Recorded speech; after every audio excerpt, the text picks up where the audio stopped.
Hey everybody, welcome to this week's episode of Making Sense of It All with Jesse Stakes. So I'm probably dating myself here, but about 20 years ago, if you brought up data and analytics and expected an excited reaction, you'd be crazy. It was the boring and mundane part of business. It was the results or the scoreboard of what was already done. But today, everything is being proactively driven by data and analytics. From business making decisions to how teams prepare for a sporting contest, from amusement park prices to what you see when you open up your web browser, data and analytics are at the forefront of almost every decision being made when it comes to business. My guest this week is Patti Brownsord. She is one of the partners and co-founders of Grounded with Data. As you will hear from Patti, the primary role of data and analytics is to equip businesses, employees, and leaders to make better decisions and to improve outcomes for their business. She's here to share with you how her and her company are doing this. I hope you enjoy my conversation with Patti Brownsord. Let's jump right into it.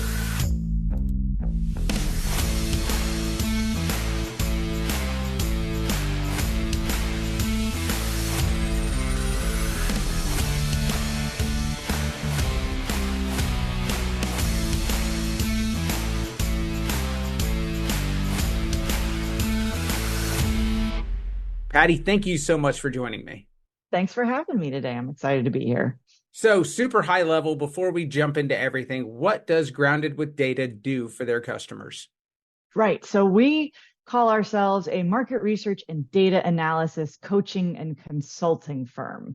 The reason behind that is we love to work with anyone who loves data but needs that second set of hands or second set of eyes, or just doesn't have the time to get it done. So we're willing to meet them where they're at, and we love to do that. So the coaching side is when they're excited to do it, but they need the help and guidance on how to maybe do it themselves. So we might coach them how, or they're like, nope, answer my questions, please. And we're like, all right, great. So we'll go in and we'll consult and we'll do all the questions and we'll get them done and we'll hand them back to them. So we're just data nerds, and that's data is information. And so you can get that from anywhere and anyhow. So we say market research and data analysis, but it can come from anywhere, and we're not opposed to trying it all.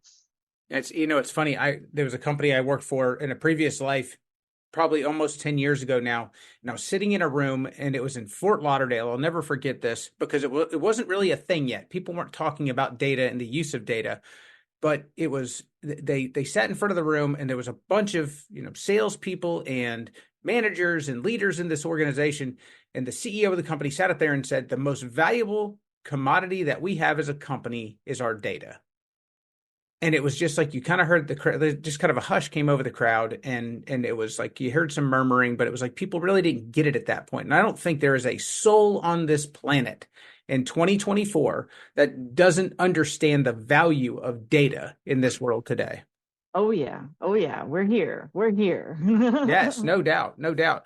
Well, before we dive into everything about the company, I would love to learn a little bit more about you. I feel like that, I always love to hear people's backstory and kind of their why. Why are you so passionate about it? I can tell in my several conversations that I've had with you that you're incredibly passionate about what you do. So I'd love to hear, where did you get started? How did Grounded with Data come to be? Yeah, sure. So I got started in advertising.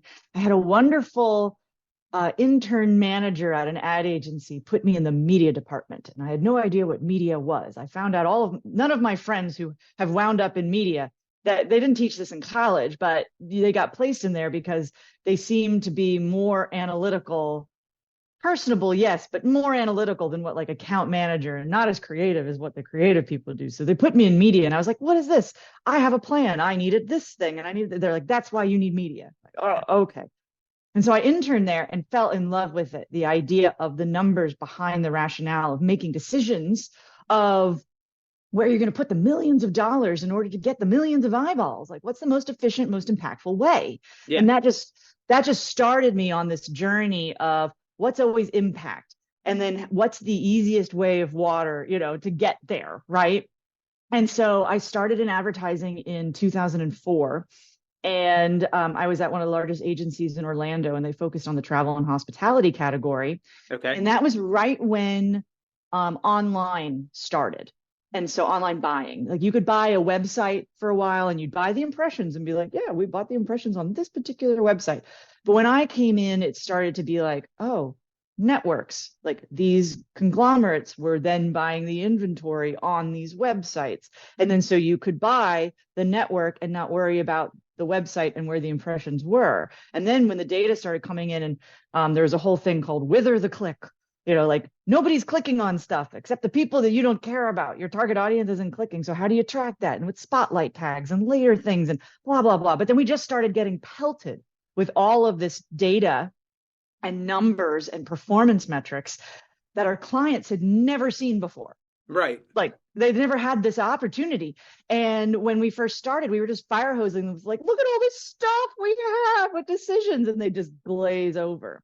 And so I feel like I was really on the forefront of understanding that there was operational data in which I needed to make decisions, but there was the information I'd share with the account team, which was a little bit more. And then we'd share that with the client, which was a little bit less. And then the client was a little bit less. So every time you went up, you got more focused on what the most important metrics that they needed to know were.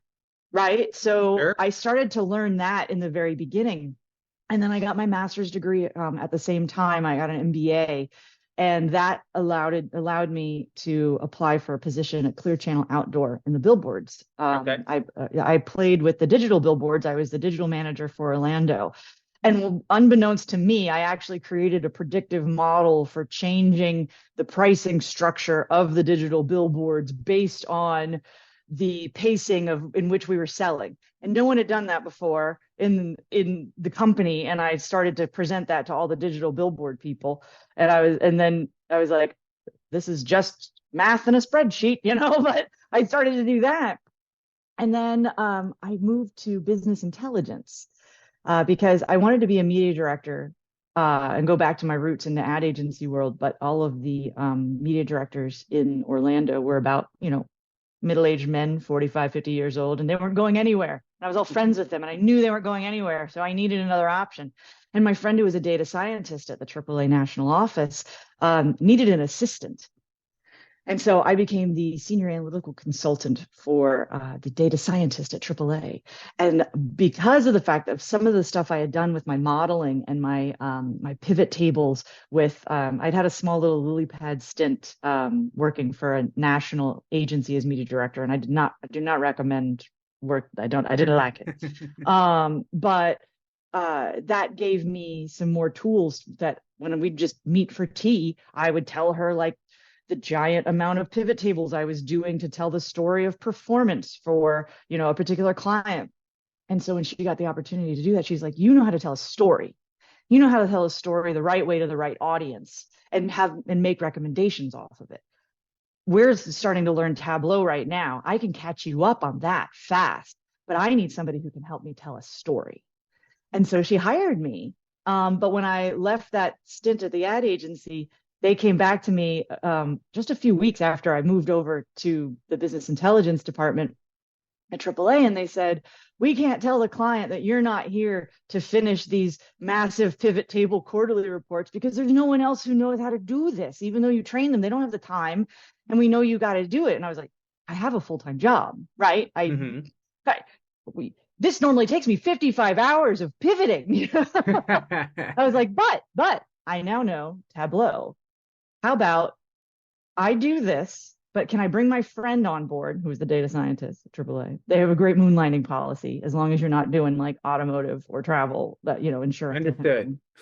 And so I said, if I bring in my data scientist friend, what if we do it faster than we normally have, and it looks better, and you'll consider throwing us other things on the side? And they were like, yeah, okay, fine. And so instead of the 55 hours of pivot tables, it took us 30 hours with Tableau.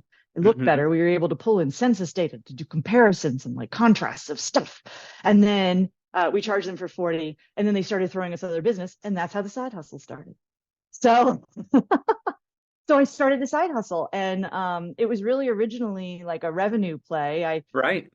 Clear Channel Outdoor money. I was up here, and then I started here and I get back up. I was like, I have a gap. Let me do this, and it became money. But then all of a sudden, I was like, wait a minute, this is everything I've done that got me. Everything I've done up to this point has got me here, and I'm enjoying the heck out of myself. We Right.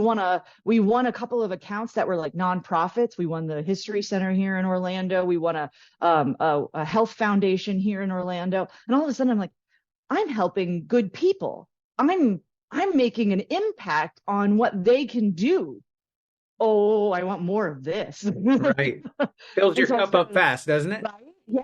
And so I started to really pursue it. And the data scientist and I were like just doing this as a side hustle for a long time. But then she introduced me to a colleague that once he got his PhD, she's like, "Oh, you got to meet Dr. Jack. He's really great." I told him we'll bring him in as a contractor when he's done with his PhD. She had worked with him at a market research firm a long time ago, and she brought him to a conference one day, and it just felt like the moment we met, we were just picking up a conversation we had had from another lifetime ago, and we just became like soul besties in terms of the things that opened me up on what I could sell. Because I Yeah. was selling like larger, like data model, machine learning, big projects. And with Dr. Jack, it was I could suddenly start to do other market research stuff, more like best practice research, third party research, the survey building, the focus groups, all this other stuff. And I was like, well, I started to sell more of what he could do. And the data scientist, love her. We're still besties. But she being a single mom of two kids during the pandemic, she was like, I can't do this anymore with the juggling of the full-time job and the side and the kids and the la la la la. I got to let go. And at that point, it had already kind of been the Jack and Patty show for a little bit. And Okay. so I said, Jack, I can't do this on my own. Would you be my business partner? I really like that collaboration. I like the camaraderie. I like coming in and I like the end result of seeing the data and then helping with the so what, now what, how is it actionable? What can you make decisions on it? And Jack loves the hunt. He loves the hunt. He loves the analysis. He always says he'll take his favorite beverage and like play with SPSS and like get real deep on stuff, but he'll bring the magic. And then together we figure out, what we can do. And so that's my why. I just love the impact that No, we have you can tell helping people. you're incredibly passionate about it. You have I mean it's I think that's what people search for during their whole Mm. professional lives is something that they can sink their teeth in Yeah. and just be immersed in it and be happy about it every single day. And you can Hmm. see it. You can see it. It washes over you, like a waterfall. You know, Yeah. I'm I, thrilled by it. so what I think is so cool is the fact that you've got a lot of business owners, you have a lot of people that just bluntly they are not thrilled by it. It feels like a tornado of information at them. It feels like even when I think about it sometimes we were talking before we started recording today about, you asked me, do I use data? And the answer is absolutely. But I feel like I've got numbers and items and things just all around me. And I feel like I'm in a tornado of stuff. And I'm like, okay, what do I do with it? And I think Hmm. that's the coolest part about what you guys do is that you're not only helping people organize that tornado of stuff, you're Hmm. coming to them and you're saying, here's what you can do with it to actually drive efficiency and to drive additional profitability or whatever it is they're trying to do. You're Hmm. giving them the how do you use what you already have to get Yeah. there? Yeah. Yeah, exactly. And we had talked about the paralysis from analysis, and some people just aren't numbers people. They are storytellers. Luckily, I find I'm the translator of the geek Yes. speak to the actionable, so I kind of help alleviate some of that pressure. There's been some times where we have some clients where Jack's not allowed to use the word regression analysis, because it just R squared, no, all Well, the and to me, really computer those. minds say no. Like when you start Yeah. speaking to Yeah. somebody in terms and Hmm. things that they don't understand, their Yep. natural reaction is to pull in and to say, I don't want anything to do with Hmm. it. Yeah, exactly. And so we try to meet them where they're at in what we call their data literacy journey. And a lot of times we have a little assessment online on our website that we have them take. so that we can understand where they are in their journey. And we equate it to flowers, so, are you at the budding, the blooming, or the blossoming stage, or whatever words we came up with at the time. Wilting. I like, yeah, wilting. Yeah. Are you in between? So where are you at with your comfort level so we can meet you there? Right. And then hopefully as we work together, because it's not we hate, we do not prefer one and dones. Yeah.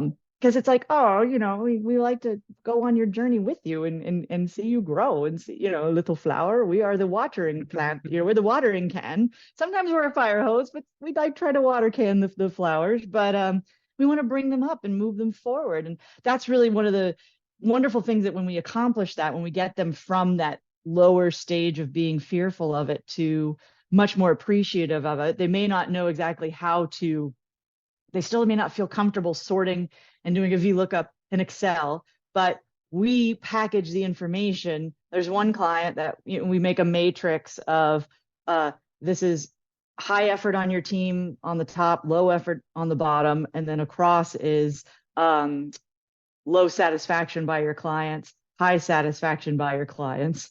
And pretty much we analyze all the things that they do, and then we put them in those categories, but we use like the smiley face with stars is the the high satisfaction and the low effort. Keep doing those, and then the ones that are the high effort and low satisfaction, there's like an upside down smiley face that's like kind of crazy. We're like, don't do those anymore. But then we don't stop there. We say, okay, if you're not going to do this anymore, then what do you do to fill it? So here are the characteristics of what you're doing that is low effort and high satisfaction. So if you can think of those characteristics and those types of things that you do, now how can you think of what more you can do? Or can you move the high effort to the low effort for the high satisfaction? Like, what can you do with that information? We never just pass it and go, goodbye, so we meet them where they're at with their comfort level. There's some that they love the idea of the regression analysis. They love they want to use the metadata in their surveys, and they know all the right words, and then the execution still is a little nutty. So we tend to work with those that need that helping hand, or the second set of eyes to check their work. I think it's amazing. And it's, Mhm. are there any, I know you said you guys have been working with some nonprofits and working with some other types of industries, but are there any industries that you specialize in? Are there things that you focus on, or is it kind of, everybody fits? It's just the people that are going to buy in and be part of the process. Yeah, it's the kind of the way that Jack and I new business development is we just try to make friends with everybody. Like, I'm known for networking. I go out in Central Florida all the time.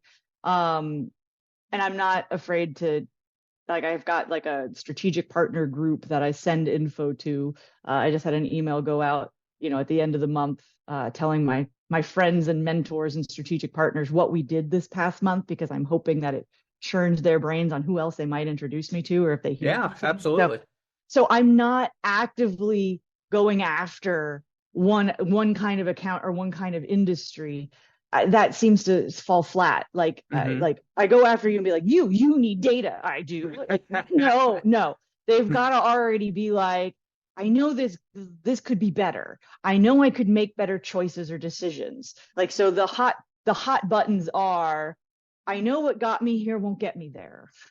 And for that, it's anybody who's open and ready and willing. And so we work with a lot of solopreneurs and small businesses because they don't have the resources to bring someone on full time, for a data strategy officer or like anybody like that. They don't have anybody, and they just want to bounce ideas off. With solopreneurs, we're using just the data of their past performance for like the past few months, and not even like analyzing the hard numbers. We're analyzing their thoughts and feelings. We're using them as like a focus group of one, or if it's a small business, like a focus group of 3 or 4 of the leaders. We just did this last week with a nonprofit, and there were 7 or 8 of them, but we extracted all of their thoughts on what was successful, what didn't work, what do you wish worked differently, what didn't happen that you wish did. And based on those, we're able to offer them recommendations on how to make adjustments. So even if they're not even started, because they're the one last week, like they haven't tracked data yet. We're Mm-hmm. going to help them implement a data plan. But like we talked about earlier, like you could track absolutely everything about yourself and your business and absolutely everything. But then what's most important? What's the key things to track? Right. So based on what they wanted to see improved, changed, what they wanted to do moving forward that they haven't gotten to do, that becomes the key metrics that they should start to track, right? So that when we review again in 4 months, they go, well, this was amazing and that was amazing and this was because that's what you put your attention towards is what you're going to be able to change or not change, right? And so even when it comes to the small kids that are doing the hard work, if they're trying to just run their business or trying to run their nonprofit, we can help guide them even with the small stuff. And then we work with bigger stuff. Like I partner with digital marketing agencies, and my media planner friends, where they have a client that goes, well, I could advertise nationally. So let's do that. And they go, you can't afford to advertise nationally. And they're like, what do you mean? I'm like, that's very expensive. You should pick like 4 or 5 markets to really hone and get those going first and build awareness. And they're like, well, what markets should I choose? And they're like, we don't know. Like, we don't have like, what does your sales look like? What are your customers? Where are they? Who are they? And they're like, I don't know. Go, okay, talk to Patty and Jack with Grounded with Data, because we can get information from them. We can use their CRMs. Bless their hearts, sometimes they give us Excel spreadsheets of their customer data, but we can figure out, we then have an alignment session with them and go, okay, what is your target audience? What does this look like? We do research on the other side and go, this is what we're seeing. We use census data, NAICS codes. We use other data sources we can get our hands on and pull things. And then we can say, boom, here's all the DMAs, because that's how you buy media. So all the designated marketing areas. Here's all of them in sort order of your most highest qualified quantity of your clients based on what you said was the most valuable and what your data said you needed to reach. And then we go back to like a media planner friends and say, all right, now do a cost efficiency analysis on like the first 10.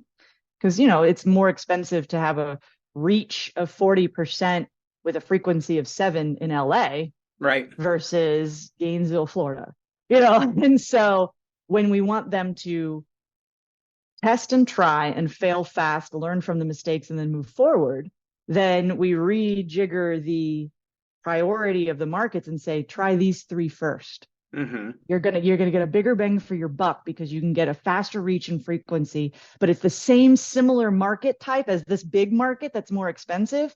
Fail first here. Try stuff, test stuff, figure out what works, then move to the more expensive. So when you get here, your money's doing the right thing. Right.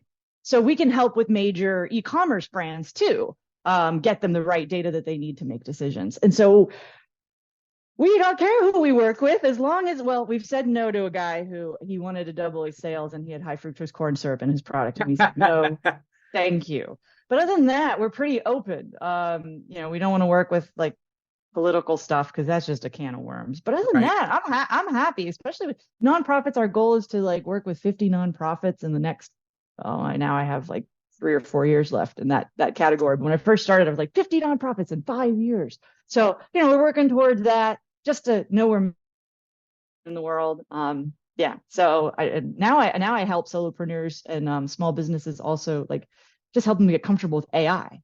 Yeah. Like, I've been friends with Chatty for, the past year and a half now, ChatGPT, but, we're on a friend level. So now I go around and I do speaking engagements on getting people comfortable with the idea of using it. And now people are getting more comfortable with it, but they still haven't seen like some of the applications of like, why should I use it? I like, oh, it's a recipe or for my kids, but it's like, no, how can you use it for your business? How can you use it to make your life more efficient? When, you're the only person doing all the things and wearing all the hats. How can you help it? How can you have it help you be faster, better, stronger? Right. Well, I think it's, you think about like I don't know, probably the last 50 years of movies and different storytelling that they've had.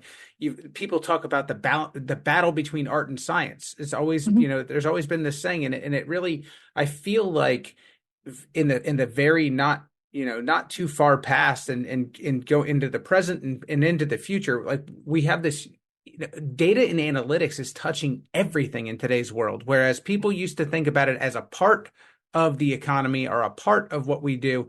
Now, Mhm. I mean, you're over like data and analytics is being overlaid over sports. It's being overlaid. I mean, it's doing art. I mean, they're Yeah. using it in the art world. They're using it everywhere. And I think Mhm. that like, and I'm sure from your perspective, I mean, it's wonderful and it's just, it's a fantastic, it's fantastic for your business. But it's also, we're training people to think in those ways, like Mhm. in today's world versus people used to say, well, do what you feel, or how do you feel about this? And now instead of people asking, how do you feel about this? They're saying, okay, well, let's look at the numbers. Let's see what the actual data and Yeah. analytics tell us instead of how you think this is going. Yeah. So I'm a huge proponent of intuition, actually. I'm not gonna Okay. lie. Um, it's a difference between, like I think the brain body connection of going with your gut makes sense, but you've got to give it a context in which to make decisions or to feed you information. If you just decide to go, ah, la, la, la, la, la, la, I'm not listening to the outside world or my numbers or anything, and I'm just going to go with what I feel like doing, you're the owner of a company. You probably have employees. You should probably be listening to something. But if Yes. you've got, like, it's not ever binary choice. Life is never a binary choice. When you're in a business and somebody gives you a number, it's a guidepost. You have this option based on other things, because when people analyze stuff, there's the analyst's bias. Hmm. There's not understanding the context of where, like, when we give recommendations, we don't just give the recommendations and go off. The recommendations are usually in the form of questions, like, Okay. how, when you use this, we're thinking that this would be the better approach, but where are you seeing you're going to go in the future? Right? Because the data analysis, most of the time with our clients, it's even if we can do a predictive model, humans are humans. There's going to be noise and change. And so being the subject matter expert, being a leader in your industry, being the leader of the company, I fully respect the idea of utilizing the intuition, but you've got to give yourself the data in which to make the choices on. Hmm. Right. And there's always, there's a good, better, best. There's not a yes or no. It's like, well, you only do, even if you make the choice, there's either doing it or not doing it. But you at least have the data in front of you. It's the people that are just like, mm-mm, mm-mm, I'm just going Yeah. to keep on keeping on. And it's like, that's not helping anybody. No, I Yeah. completely agree.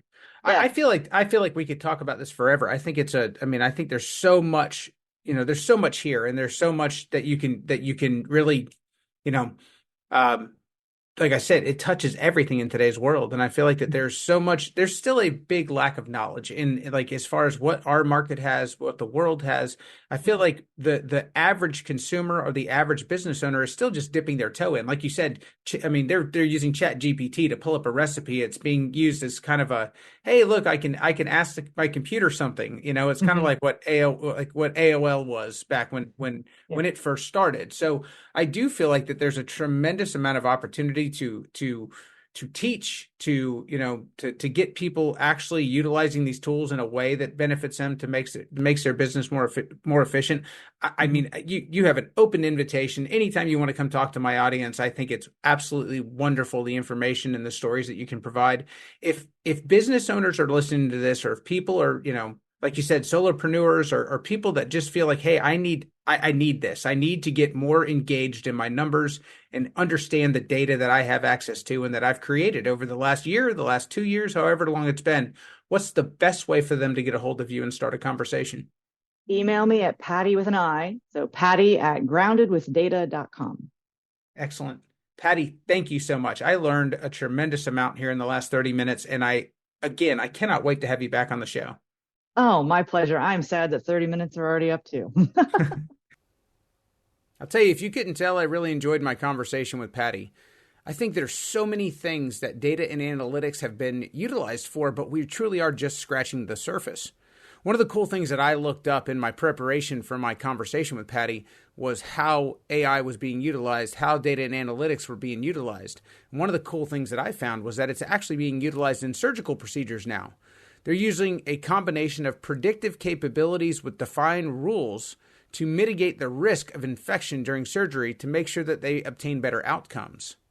Obviously, things like supply chain response, where they're utilizing it to forecast incoming orders and optimize the proactive response to changing demand across supply chains, that's been talked about for a long time. But there's so many other industries that are starting to apply a proactive, data-driven technique to the way that they even start their business. It's really impressive. It's something that, we used to look at as just the results of whatever activity we did, whether it was what we did as a business or if it's what we did in sports. We just looked at those results as just that, the results. But now those results are being used on the front end of almost everything to drive the decisions that we make and how we approach our day-to-day business. Again, hope you enjoyed it as much as I did. Thank you very much for joining me, Patti. That's going to do it for us today. We'll catch you guys next time.